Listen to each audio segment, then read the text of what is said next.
फलस्तीनी आतंकवादी समूह हमास के साथ इजराइल के युद्ध के बीच देश छोड़ने के इच्छुक 212 भारतीयों को पहली चार्टर्ड उड़ान गुरुवार को बेन गुरियन हवाई अड्डे से रवाना हुई, जो शुक्रवार सुबह नई दिल्ली पहुंची। इजराइल से 212 भारतीय नागरिकों को लेकर पहली उड़ान दिल्ली हवाई अड्डे पर उतरी तो केंद्रीय मंत्री राजीव चंद्रशेखर ने एयरपोर्ट पर वतन वापसी करने वालों का स्वागत किया। केंद्रीय मंत्री राजीव चंद्रशेखर ने कहा कि हमारी सरकार किसी भी भारतीय को कभी पीछे नहीं छोड़ेगी। हमारी सरकार प्रधानमंत्री उनकी सुरक्षा के लिए उन्हें सुरक्षित घर वापस लाने के लिए प्रतिबद्ध है। हम विदेश मंत्री डॉक्टर एस जयशंकर, विदेश मंत्रालय की टीम, एयर इंडिया की इस उड़ान के चालक दल के आभारी हैं, जिन्होंने इसे संभव बनाया, हमारे बच्चों को सुरक्षित और स्वस्थ घर वापस लाया और अपने परिजनों के पास वापस पहुंचाया। इजराइल से भारत वापस लौटे लोगों ने कहा कि वहां के हालात के बारे में जानकारी साझा की है। इजराइल से भारत आई सीमा बलसारा बताती है कि मैं एयर इंडिया की ओर से तेल अवीव में एयरपोर्ट मैनेजर के रूप में कार्यरत थी। मैं वहां पिछले 10 महीने से थी। वहां से हमें बाहर निकाला गया। पिछले 4 से 5 दिनों में हम वहां की स्थिति तनावपूर्ण बनी हुई है। हमने उस स्थिति का सामना किया और हम यहाँ हैं। मेरा परिवार भारत में ही रहता है। मैं वहाँ रह रही थी। वहीं ऑपरेशन अजय के तहत इजराइल से भारत आए एक और भारतीय नागरिक बताता है कि इजराइल में युद्ध होने के बाद हमें भारत से अपने परिवार और दोस्तों के फ़ोन आने लगे थे। सभी हमारे लिए फिक्रमंद थे। मैं हमारे लिए इस ऑपरेशन के इजराइल से बाहर सुरक्षित लाए जाने वाले भारत सरकार और भारत के विदेश मंत्रालय का शुक्रिया अदा करता हूँ। हमारा दिन कभी बंकर में तो कभी हॉस्टलों में डरे सहमे गुजर रहा था।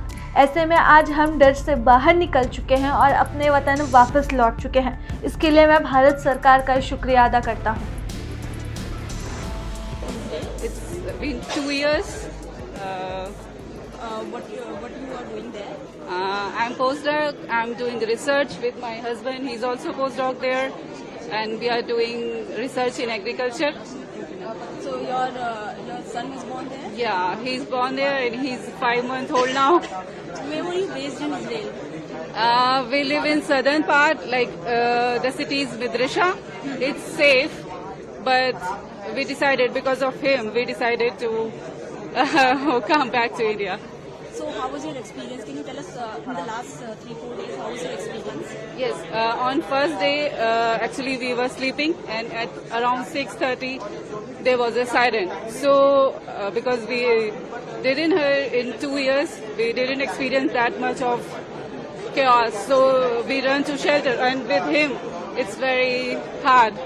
But we manage. But I guess we live in shelter for 2 hours because another siren. But after that, we were okay there.